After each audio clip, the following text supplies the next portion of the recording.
So it's important to note that complex numbers in the form of a plus bi, like here, can be expressed in what's called polar or trigonometric form. And when we're talking about polar or trigonometric form, we're talking about something that looks like this. Okay? And what later you're going to see is that the r times the cosine of theta plus I sine theta can also be written as r cis theta. Okay? So that's the abbreviation, if you will, for the r times the cosine plus I sine thetas. Okay? So r cis notation. All right? R is what they call the modulus, all right? And if we've looked at this before when we've worked with vectors, so what we're going to do to find R, if you're given a complex number, is you take right here the modulus, the square root of x squared plus y squared. You might have also seen it, I believe, referred to as magnitude. All right, so that's this mysterious R, okay? And what you're going to do to find the cosine of theta, well, you need to use this form, tangent theta equals y divided by x, to get the angle that it is that you're working with, okay? But what we're going to do is we're going to take a number that's already in polar form or trigonometric form, and we're going to transform it so that it looks like rectangular form. Okay, so these examples aren't terribly difficult because they actually already gave us the angle that we're going to be working with, and they give us the R value. So what we're going to do very simply, and let me switch my pen here, for problem number 4, if you have z equals 8 times the cosine of pi over 6, let's see here, plus I times the sine of pi over 6.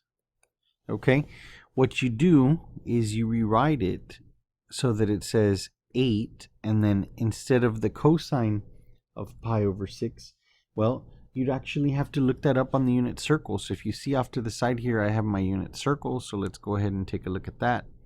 Pi over 6, the cosine is this right here, the square root of 3 over 2.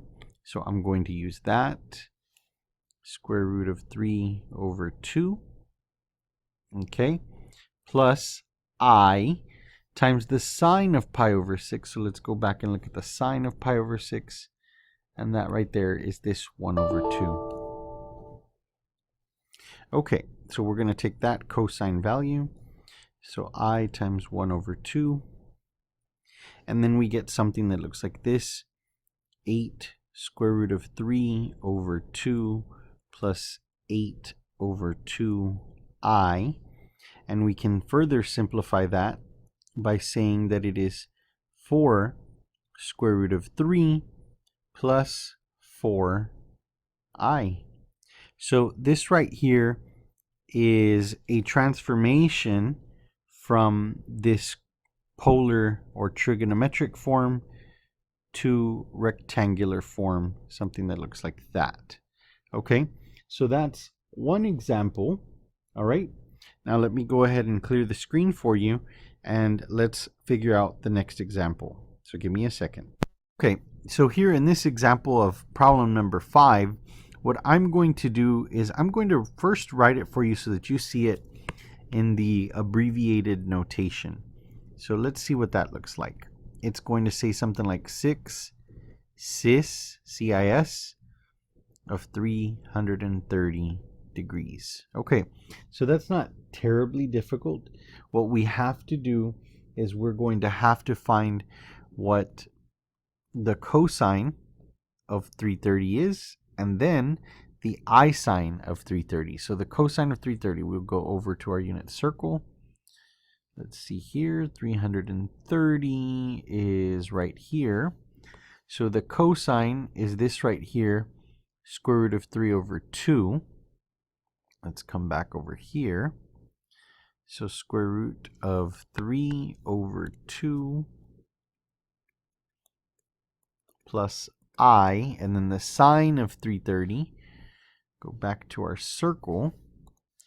The sine of 330 is this right here, the negative 1/2. Okay, so negative 1/2. Looks something like that. And now we're ready to do our distribution. We're going to get 6 square root of 3 over 2 plus a negative 6 over 2i. And we can reduce. We're going to end up with 3 square root of 3 minus 3i.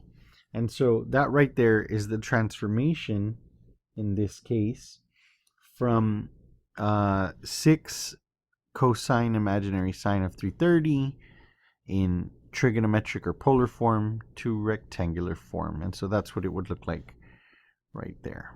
Okay, so if this video was helpful, again, be sure to like and subscribe.